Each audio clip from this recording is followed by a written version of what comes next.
BJP अल्पसंख्यक मोर्चा और party के आला नेता अल्पसंख्यक समुदाय खासकर मुस्लिमों का पार्टी से जुड़ाव बढ़ाने के लिए हर संभव कोशिश कर रहे हैं। और दूसरी ओर पार्टी के कुछ ही नेता अपने बयान से उन्हें इन कोशिशों पर पानी फेर देते हैं। इसलिए प्रदेश अध्यक्ष मदन राठौड़ ने ऐसे बयानवीरों को फटकार लगाई है। ये रिपोर्ट देखिए। बयानबाजों पर मदन राठौड़ का प्रहार। कई नेता कर रहे गलत बयानबाजी, रोक रहे बीजेपी का मुस्लिमों से जुड़ाव। समझदार दुश्मन से नादान दोस्त खतरनाक।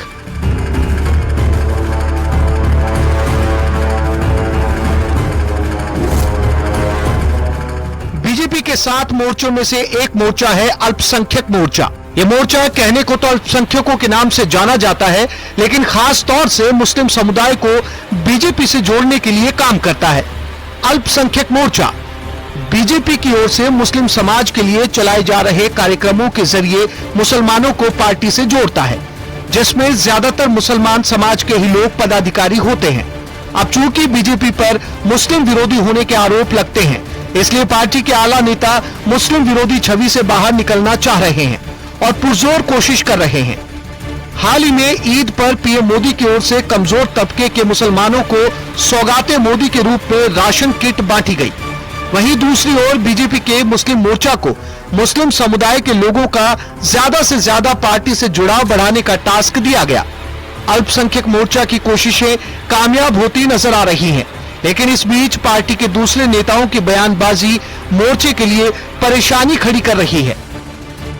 माननीय मोदी जी की योजनाओं को लेकर हम जनता के बीच में गए हैं और राजस्थान के मुख्यमंत्री जी ने जो योजनाएं चलाई हैं अल्पसंख्यक समाज के लिए, उनको लेकर हम जनता के बीच में जाते हैं और लोगों को जोड़ने का काम करते हैं। और जिस तरह की बयानबाजी हमारे नेता कुछ इस तरह की बयानबाजी कर देते हैं, जिसमें समाज में हमें बड़ी कठिनाइयों का सामना करना पड़ता है। इधर बीजेपी प्रदेश अध्यक्ष मदन राठौड़ भी नेताओं की इस बयानबाजी से खासे परेशान हैं। राठौड़ कहते हैं कि समझदार दुश्मन से नादान दोस्त खतरनाक है। उस वर्ग को भी, अल्पसंख्यक समाज को भी हम साथ जोड़ने के लिए पूरी मेहनत करते हैं, सब कुछ करते हैं, लेकिन अल्प ज्ञान के कारण कोई भी व्यक्ति जो पूरी समझ नहीं रखता और कुछ भी स्टेटमेंट दे दे और हमारी सारी मेहनत पर पानी फेर देता है। तो मैं सोचता हूँ कि किसी को भी पूरा समझ लेना की ज़रूरत है। हमारी विचारधारा को पूरा समझे, हमारी कार्य प्रणाली को पूरा समझ ले, उसके बाद ही हमारे लोगों को भी पूरा समझने के बाद स्टेटमेंट देना चाहिए। कभी भी ये छोटा ना समझी से ये इसे एक शब्द में कहूँ कि समझदार दुश्मन से नादान दोस्त ज्यादा खतरनाक होता है। करे कोई भरे कोई की कहावत बीजेपी अल्पसंख्यक मोर्चा पर साकार हो रही है। अल्पसंख्यकों के मामले में बयानवीर नेता के बयान के बाद सोशल मीडिया पर ट्रोल और रिएक्शन में गाली गलौज तक मामला पहुंच जाता है। अभी वक्फ के बारे में जो आपने फैसला किया है, क्या नीयत है इस फैसले को करने की और क्या ज़रूरत है इस कानून को लाने की, ये बिल्कुल स्पष्ट है। तो जब आपके इस तरह की जब आप फैसले कर रहे हैं और मुस्लिम दुश्मनी में इतनी चीज़ें हैं, तो फिर भी उसके बावजूद भी आप ये तमन्ना करते हैं कि मुसलमान आपसे जुड़ेंगे, तो कैसे हो सकता है।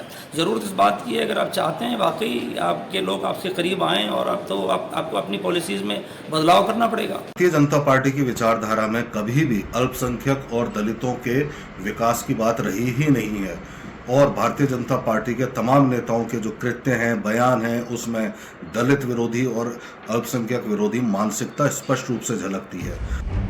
बीजेपी अल्पसंख्यक मोर्चा केंद्र की मोदी सरकार और राज्य की भजनलाल सरकार की योजनाओं को लेकर मुस्लिम समुदाय के लोगों के बीच जाता है तो लोग नेताओं की टिप्पणियों को लेकर नाराजगी दिखाते हैं। वहीं दूसरी ओर कार्यक्रम को लेकर सोशल मीडिया पर ट्रोल तक कर रहे हैं। मोर्चा नेताओं को गाली गलौज और भद्दी भाषाओं में जवाब देते हैं। इससे मोर्चे के नेता खासे परेशान होते हैं। उनकी कोशिशें नतीजे तक नहीं पहुंच पाती, इसलिए पार्टी के समझदार बयानबाजों को नसीहत दे रहे हैं। देखना है उनकी नसीहत पर कितने बयानबाज अमल करते हैं। न्यूज़ 18 राजस्थान के लिए जयपुर से सुधीर शर्मा की रिपोर्ट।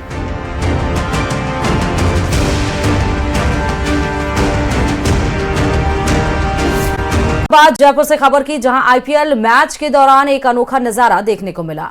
दरअसल मैच के दौरान सीएम भजनलाल के फैंस नजर आए। इस दौरान लोग हाथों में सीएम भजनलाल की फोटो लिए दिखाई दिए। फैंस के हाथों में जो बोर्ड था उसमें वे सीएम को ईआरसीपी के लिए थैंक यू कहते हुए दिखाई दिए हैं। वहीं मैच के दौरान लोग सीएम के फैंस राजस्थान का एक ही लाल भजन लाल के नारे लगाते हुए भी दिखाई दिए। तो आपको बता दें कल राजस्थान रॉयल्स और बेंगलुरु के साथ दिलचस्प मुकाबला था जयपुर के एसएमएस स्टेडियम में 3:30 बजे। और उस दरमियान देखिए जो भजन लाल सरकार की ईआरसीपी को लेकर जितने भी प्रदेशवासी हैं कार्यकर्ता हैं वो काफी ज्यादा उत्साहित नजर आए। उसको लेकर वो पहले मंदिर को लेकर बयान देने के मामलों में विवादों में आई कांग्रेस के विधायक दीनदयाल बैरवा अपने ही बयान से पलटी मारी है। विधायक ने कहा है कि मीडिया ने मेरे बारे में जो भी बोला है, जो भी पेश किया है, वो तोड़ मरोड़ के पेश किया है। दरअसल दीनदयाल बैरवा ने शनिवार को बांदीकुई इलाके में एक कार्यक्रम में संबोधित कर रहे थे और इस दौरान उन्होंने कहा था कि मंदिर में कुछ नहीं रखा है। आप लोगों को उसी जाल में फंसा रखा है कि मंदिर में जाओ और ये करो वो करो। SC/ST के लोग मंदिर की तरफ बहुत अधिक भाग रहे हैं, कभी यात्रा में चल रहे हैं, कभी भागवत में जा रहे हैं, जिस पर उन्होंने सफाई दी है। उसके बड़े को आप अपने बच्चों को पढ़ाओ इसमें पैसा उल्टा साफ अगर डीसी बैरवा तो मंदिरों के खिलाफ मेरे घर में मंदिर है यार कुलदेवी माता मेरी भगवान माता है सुबह अरे मैं जाता हूँ उसको मान मेरे घर में मंदिर है बालाजी का मंदिर है सब मान कई सारी बातें हैं बोलनी पड़ेगी जिस समाज में आप लोगों ने जन्म लिया है जिस धर्म में आप लोगों ने जन्म लिया है हम समाज की बात आपको करनी पड़ेगी। वीडियो के द्वारा बनाने वाली वीडियो है ना आज बाबा साहब की मूर्ति के ऊपर कोई फूल चढ़ाने नहीं आएगा, लेकिन मंदिर में जरूर मंदिर में कुछ नहीं रखा है। मैं बता दूं आपको कुछ भी नहीं रखा है। एक वो आप लोगों को बिल्कुल उसी जाल में लोगों ने फंसा रखा है। अगर मंदिर में जाओ और इसमें जाओ और वो जाओ और ये जाओ। आज देखो मैं मानता हूँ शायद SC/ST के लोग बहुत ज्यादा भग रहे हैं मंदिर में, यात्रा में चल रहे हैं, उसमें चल रहे हैं, कोई बागवती में चल रहे हैं, कोई इसमें चल रहे हैं। शुद्धिकरण पर छिड़ी सियासी रार तेज होती जा रही है। ज्ञानदेव आहूजा को निलंबित करने के बाद भी कथित अपमान का मसला खत्म नहीं हो रहा है। टीकाराम जूली के बहाने कांग्रेस बीजेपी को दलित विरोधी साबित करने में जुटी है, जबकि आहूजा ने मामले पर माफी मांगने से साफ इनकार कर दिया। अपना घर शालीमार स्थित राम मंदिर जाएंगे।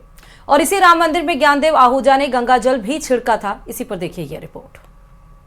होती जा रही शुद्धिकरण पर छिड़ी रार, बीजेपी पर टीकाराम जूली का प्रहार, फॉर्मेलिटी के लिए आहूजा का किया निष्कासन।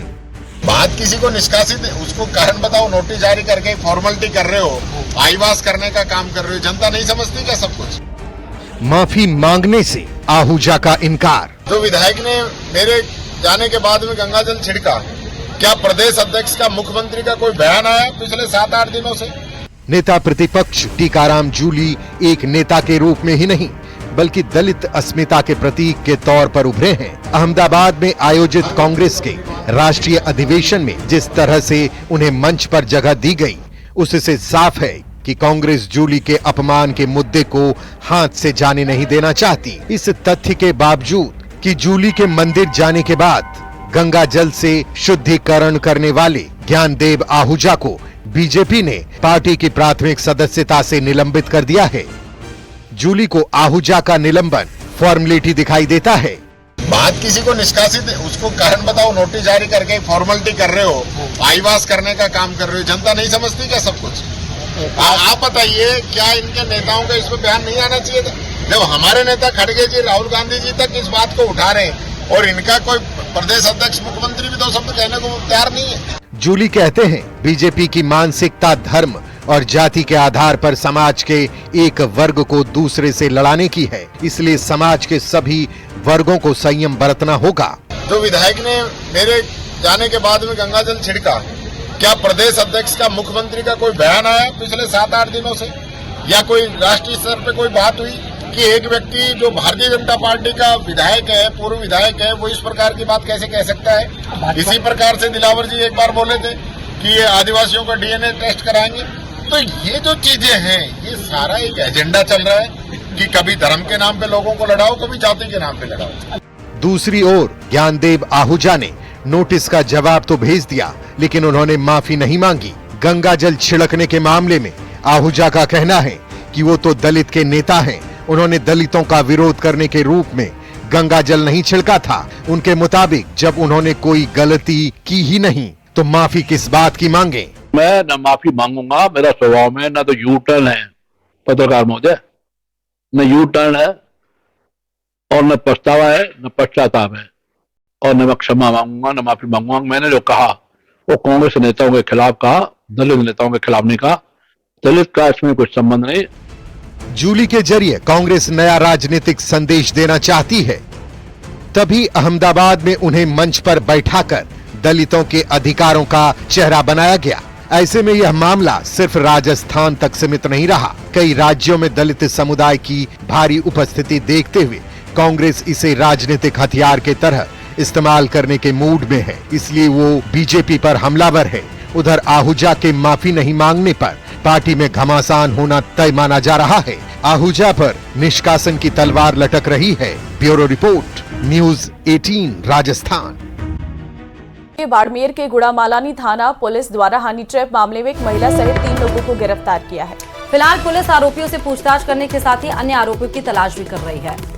दरअसल एक विवाहिता ने अपने साथियों के साथ मिलकर व्यापारी को हनी ट्रैप करने का मामला आया है सामने। वहीं व्यापारी के साथ मारपीट कर अश्लील वीडियो बनाकर किडनैप कर लिया है और उसके बाद 15 लाख रुपए की फिरौती मांगी गई है। रुपए नहीं होने पर व्यापारी से 4 चेक लेकर छोड़ भी दिया गया है। तो व्यापारी के साथ हनी ट्रैप का ये पूरा मामला बाड़मेर से इस वक्त की बड़ी खबर है। अश्लील वीडियो बनाया गया था मारपीट कर एक महिला सहित 3 लोगों को हालांकि पुलिस ने बड़ा एक्शन लेते हुए गिरफ्तार कर लिया है। साथ रहने वाले एक व्यक्ति जो अभियुक्त था, इसमें मुख्य अभियुक्त रतन कुमार के साथ मिलकर एक योजना बनाई और जिसमें स्वामती राम निवासी दुंगड़िया को बाड़मेर बुलाया जाता है। बुला करके विमला के घर पे उसको कपड़े उतार दिए जाते हैं सारे, और रतन कुमार, बाबू देवासी और उसके साथ में अर्जुन सिंह वगैरह और लोग होते हैं वहाँ पे, उसको रात भर बंधक बना के रखते हैं और फिर 15 लाख रुपए की फिरौती की मांग की जाती है। और फिर दूसरे दिन पूरे दिन भर ये 8 तारीख को लिए हुए घूमते हैं और 8 तारीख को शाम को करीब 4-5 बजे के आसपास इसको जीवन हॉस्पिटल के पास में, चूँकि कैश में पैसों की व्यवस्था नहीं कर पाता स्वामतीराम, जिस पर उससे 4 चेक लिए जाते हैं और 4 चेक लेने के बाद में उसको मुक्त कर दिया जाता है। बाबा साहेब को कांग्रेस नमन करेगी। बड़ी खबर एक और आपको बता रहे, कांग्रेस मुख्यालय में संगोष्ठी का आयोजन किया जाएगा। पीसीसी के पूर्व अध्यक्ष मथुरा दास माथुर की पुण्यतिथि भी मनाई जाएगी। 10 बजे प्रदेश कांग्रेस मुख्यालय पर इसका कार्यक्रम होगा। प्रदेश कांग्रेस मुख्यालय जयपुर में एक संगोष्ठी भी आयोजित की जाएगी।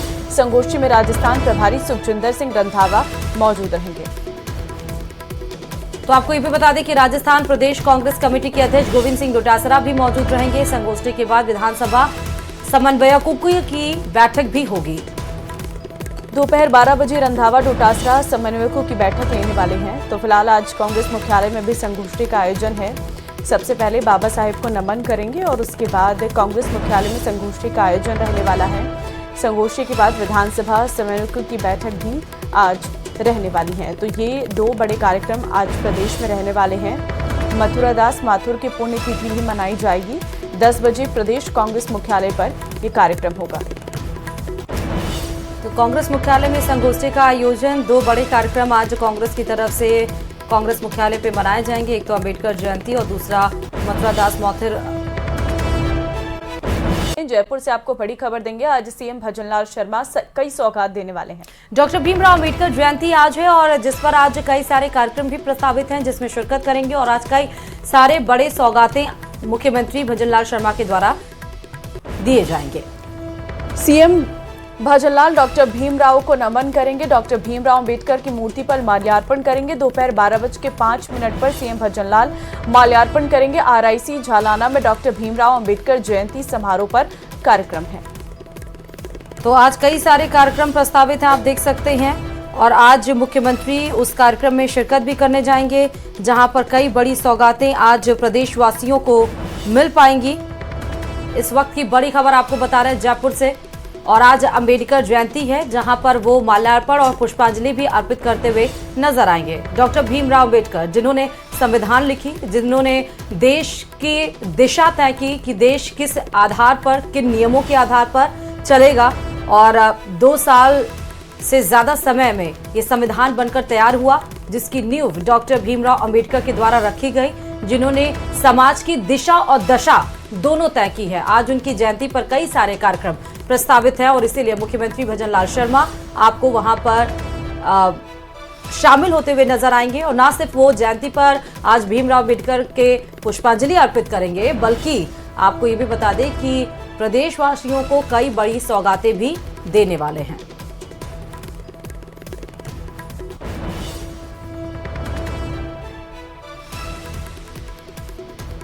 तो दोपहर 12:05 पर मुख्यमंत्री भजन लाल शर्मा माल्यार्पण करेंगे। आरआईसी झालाना में दोपहर 12:30 बजे से लेकर 2:10 पर डॉक्टर भीमराव अंबेडकर जयंती समारोह में शिरकत करेंगे।